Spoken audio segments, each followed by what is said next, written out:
Baik, Assalamualaikum warahmatullahi wabarakatuh. Selamat malam kepada Bu Puji dan teman-teman sekalian.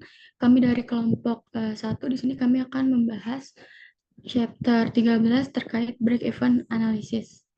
Anggota kelompok kami yang pertama itu ada saya sendiri, Aprilia Zahra, kemudian ada Ilham Herlambang, ada Muhammad Haidir Alfarabi, dan Nabila Yasmin Aritono.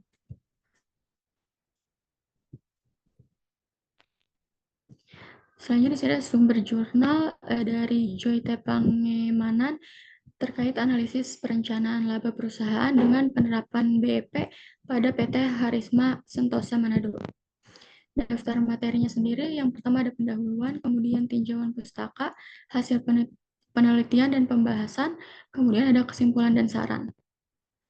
Selanjutnya di sini akan dijelaskan oleh Herlambang.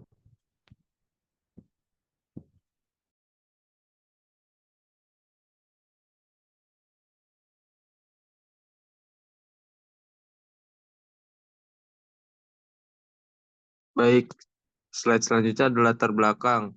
Setiap usaha berharap berkembang pesat dengan tujuan memperoleh laba dan menjaga kontinuitas. Perusahaan harus bersaing untuk meningkatkan volume penjualan yang berdampak pada laba dan efisien.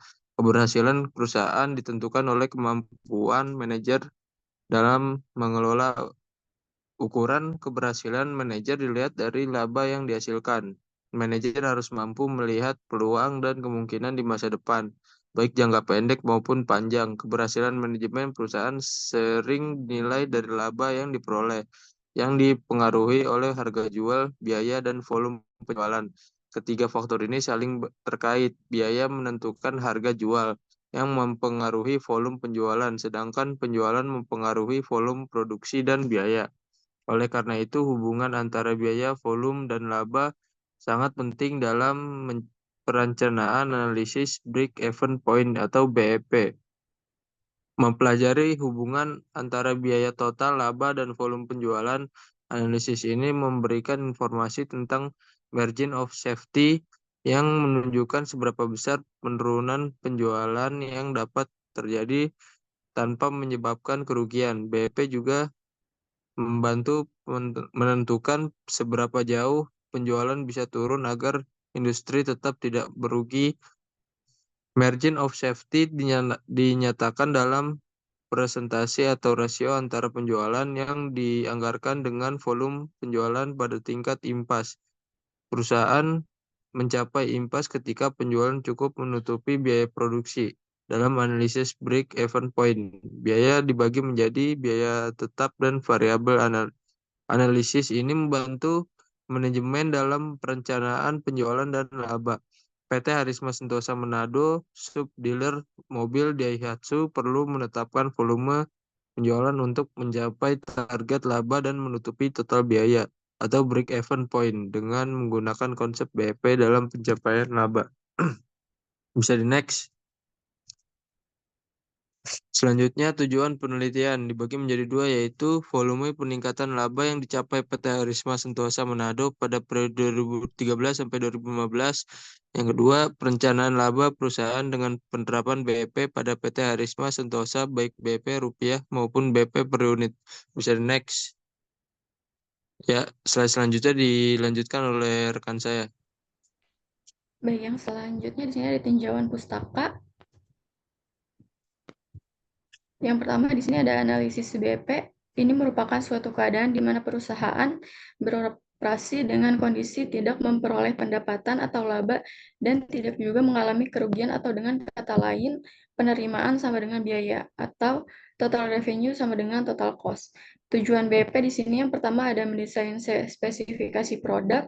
Jadi dalam desain suatu produk itu diperlukan suatu pedoman untuk memberikan arahan bagi manajemen dalam mengambil keputusan yang berhubungan dengan biaya dan harga. Yang kedua yaitu untuk menentukan harga jual persatuan.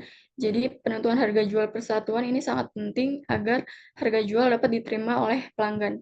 Kemudian yang ketiga untuk menentukan harga jumlah produksi atau penjualan minimal agar tidak mengalami kerugian. Maksud dari penentuan jumlah produksi ini agar perusahaan mampu menentukan batas produksi dalam kondisi tidak rugi dan juga tidak untung. Kemudian yang keempat, memaksimalkan jumlah produksi, dan yang kelima, merencanakan laba yang diinginkan. Selanjutnya ada klasifikasi biaya dalam BP. Biaya adalah pengorbanan sumber ekonomi yang diukur dalam satuan uang untuk memperoleh aktiva.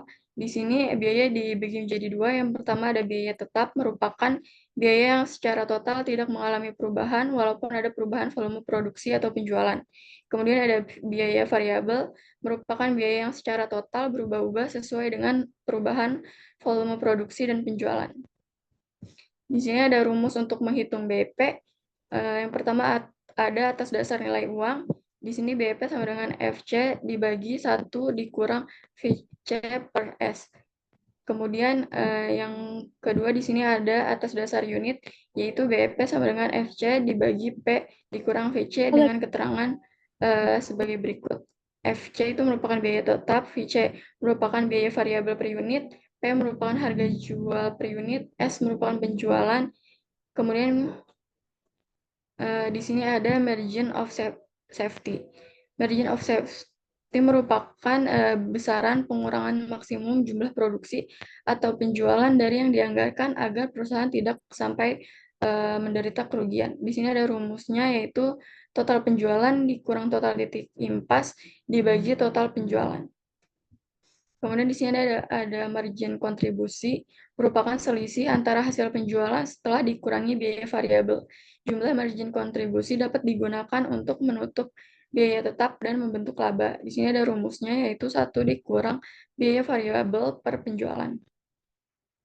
Kemudian ada perencanaan laba, merupakan perencanaan yang dilakukan oleh perusahaan agar dapat mencapai tujuan dari perusahaan, yaitu memperoleh laba. Di sini ada rumusnya, yaitu biaya tetap ditambah keuntungan dibagi 1 dikurang biaya variabel per penjualan. Selanjutnya akan dijelaskan oleh rekan saya. Selanjutnya adalah pembahasan, di mana di sini kita akan mengambil sampel dari PT Karisma Sentosa Manado, yaitu produk yang akan diambil sampelnya adalah produk yang memiliki nilai penjualan rata-rata terbesar, yaitu Setmia Sporty 1.3 MT. Karena produk ini memiliki kontribusi terbesar dalam perubahan laba yang diperoleh perusahaan. B diklasifikasikan menjadi biaya variabel dan biaya tetap. Perusahaan tidak mengklasifikasi biaya untuk biaya semi variabel. DB yang dikeluarkan oleh perusahaan dapat diklasifikasikan berdasarkan pola perilaku biaya, yaitu di sini penggolongan biayanya itu ada biaya variabel, di mana ada biaya pemasaran, yaitu sebesar di 2013 dan 2014-2015 itu signifikan sebesar 540 juta. Lalu di biaya tetap, di mana biaya pegawainya itu ada 200 sekian juta di 2013, 2014, dan 2015. Biaya administrasinya itu sekitar 130 juta di 3 tahun ini. Di biaya distribusi dan logistiknya itu sekitar 6 miliar pada 2013, pada 2014 sebesar 7 miliar, pada tahun 2015 sekitar 8 miliar. Di mana biaya depresiasinya itu sekitar 180 juta. B 2014-nya pada 2014 itu ada 180 juta, dan pada 2015 itu sekitar 183 juta.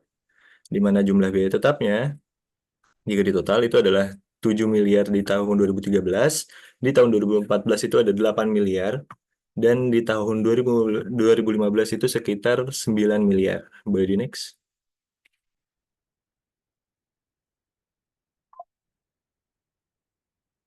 Data yang diketahui selanjutnya itu adalah hasil penjualan dan harga jualnya.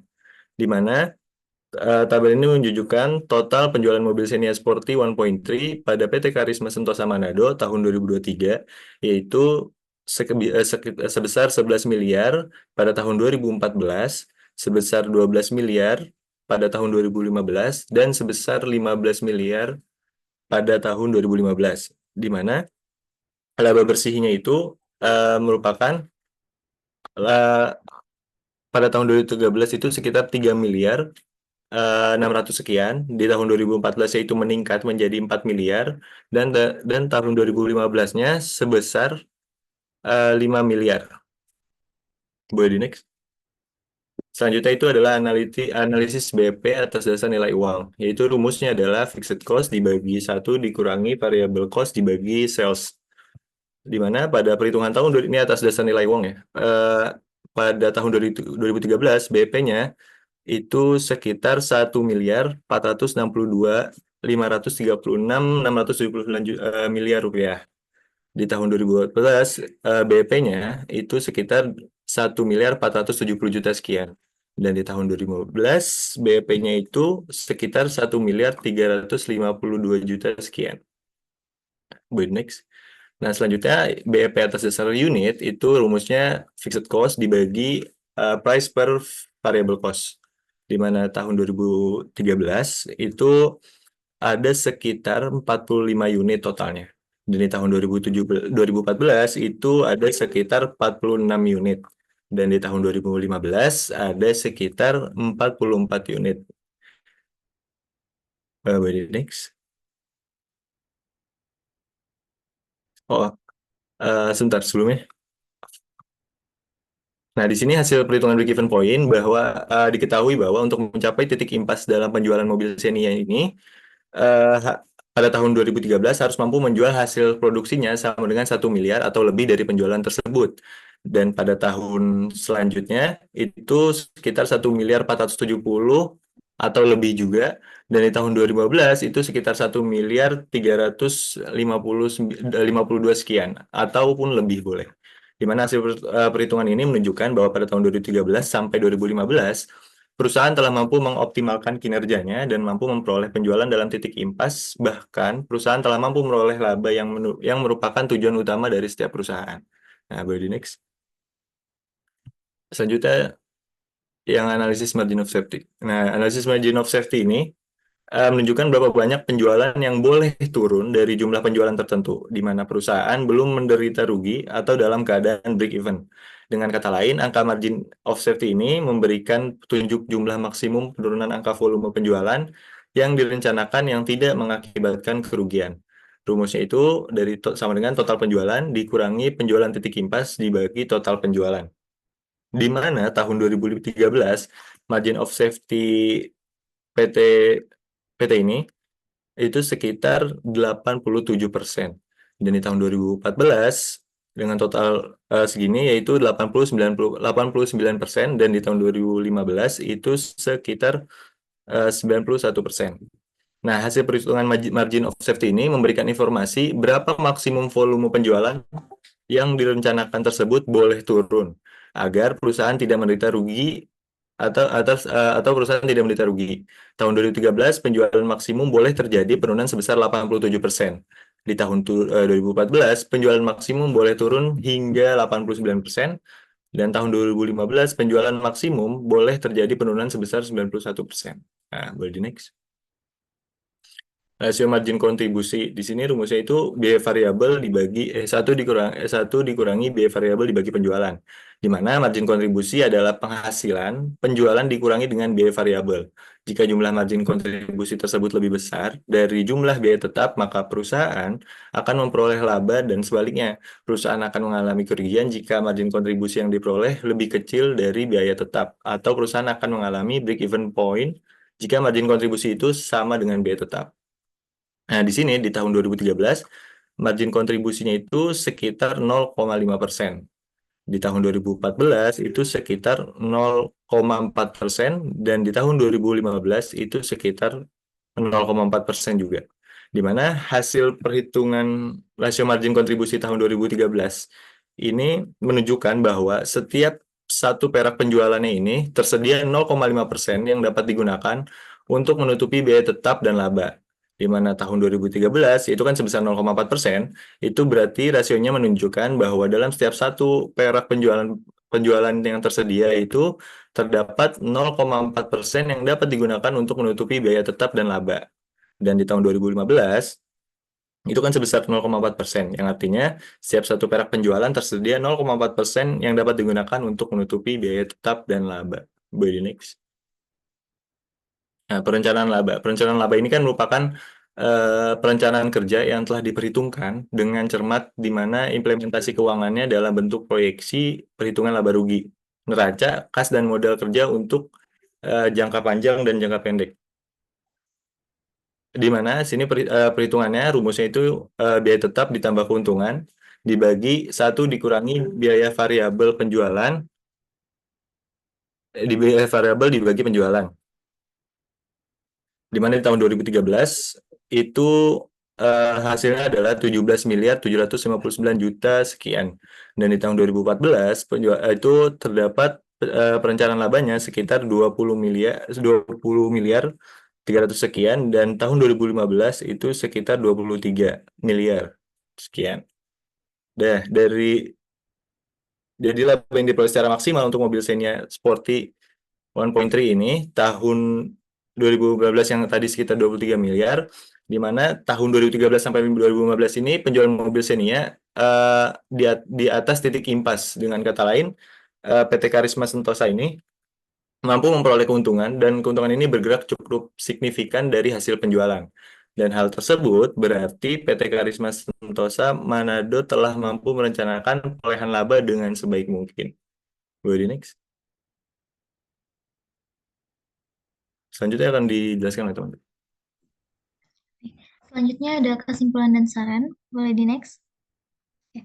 Di sini ada kesimpulan dari case study yang telah disampaikan tadi, yaitu secara umum kinerja penjualan dan pengelolaan biaya dari PT Karisma Sentosa Manado ini sudah cukup sangat efisien. Dapat dilihat dari tahun 2013 hingga 2015, perusahaan berhasil menjual mobil Xenia Sporty di atas titik impas, yaitu menunjukkan kemampuan dalam merencanakan perolehan laba dengan sangat baik. Untuk meningkatkan keuntungan, pada tahun 2016, perusahaan perlu menetapkan elemen break-even point seperti harga jual, biaya tetap, dan komposisi penjualan, karena perubahan salah satu faktor dapat mempengaruhi titik impas. Boleh di next? Lalu ada saran di sini, yaitu perusahaan sebaiknya mempertahankan pengelolaan biaya dengan cermat dan efisien untuk memastikan bahwa kemampuan perusahaan dalam meningkatkan profitabilitas di masa depan dapat tetap optimal. Dengan mengelola biaya yang baik, perusahaan dapat lebih mudah mencapai target laba dan menghadapi tantangan yang ada. Lalu selain itu juga agar penjualan sesuai dengan perencanaan. Lalu perusahaan harus memperhatikan batas keselamatan dan penjualan minimal yang harus diperhatikan. Lalu memastikan bahwa penjualan tidak jatuh di bawah batas minimum, karena hal ini sangat penting untuk menjaga keberlangsungan usaha dan mencapai hasil yang diinginkan. Lalu dengan demikian perusahaan akan dapat menjaga stabilitas keuangan sambil terus meningkatkan profitabilitas di masa yang akan datang. Boleh di next. Selanjutnya saya kembalikan kepada moderator. Baik, sekian penjelasan dari kelompok kami. Kurang lebihnya mohon maaf. Wassalamualaikum warahmatullahi wabarakatuh. Oke, waalaikumsalam warahmatullahi wabarakatuh. Mohon maaf ya teman-teman, tadi saya terlambat. Terima kasih tadi siapa Salwa udah mengingatkan. Tadi saya lagi habis dari rumah sakit. Ini tadi presentasi kelompoknya hanya 3 orang ya? Ada 4 orang, Ibu. Oh, satu lagi siapa ya? Maaf. Satu lagi yang pertama tadi Ilham Herlambang. Ilham Herlambang. Sebentar ya, saya tulis dulu. Nah, udah. Baiklah, selamat malam semuanya. Assalamualaikum warahmatullahi wabarakatuh. Terima kasih ya atas kelompok 1 ya ini berarti ya. Iya, Ibu, kelompok 1. Kelompok 1 atas presentasinya. Tadi saya mohon maaf ya terlambat, dan saya tadi baru join pada saat kalian mau ke margin of safety gitu ya, yang tadi dibacakan oleh Haidir. Di sini kalian bahas studi kasusnya di Xenia. Iya. Gitu. Nah, mungkin bisa ke margin of safety-nya sebentar. Tadi saya tertarik sama 0,05, itu sama dengan 0,5%, mungkin bisa diubah kali ya dalam persennya.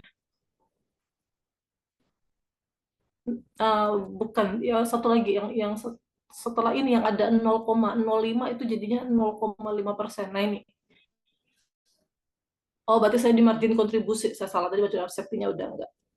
Nah, di sini yang 2013 margin kontribusinya kan 1 dikurang 540 juta per dibagi lagi 11 miliar. Itu hasilnya 0,05. Nah, kalau dipersenkan berapa ya?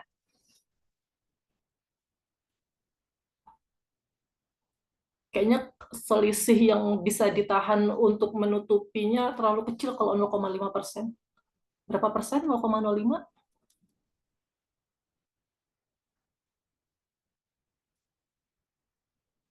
5, Bu. Iya, gitu ya. Jadi yang Iya, benar Bu. itu 5% ya. Iya, Bu. Jadi sampai ke bawah itu juga 4% dan satu lagi di bawah juga 4%. Karena kalau 0,05 itu terlalu kecil biaya yang mereka harus simpan untuk tadi ya menutupi berbagai hal gitu ya. Jadi memang rasio harus ada. Hutang kita aja rasio aja karena itu harus ada misalnya batasnya 20% gitu. Nah, kalau kalian nabung di bank, bank juga sendiri harus punya cash atau harus punya sesuatu yang bisa liquid itu rasionya tuh sekitar 5%. Gitu. Jadi bukan 0,5% gitu ya. Jadi dia, Baik, Ibu. Mohon maaf, Ibu. iya nggak apa-apa. Kita sama-sama belajar juga di sini. Lagi next. Oke, ini kayaknya perencanaan labanya meningkat terus ya tiap tahunnya. Dengan kondisi Ceteris Paribus kali ya, semua keadaan dalam kondisi tetap ya dianggap di sini ya. Jadi 17 juta penjualan 2013, 2014 20 juta, baru 2015 ke sini 23 17 miliar, 20-an miliar dan baru 23, sekian miliar. Oke, next.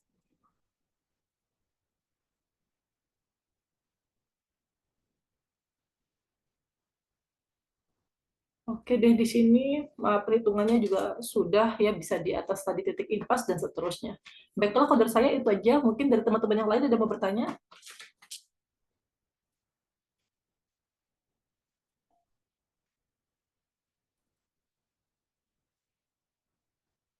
Ayo silakan yang mau bertanya. Saya tulis namanya ya yang mau bertanya.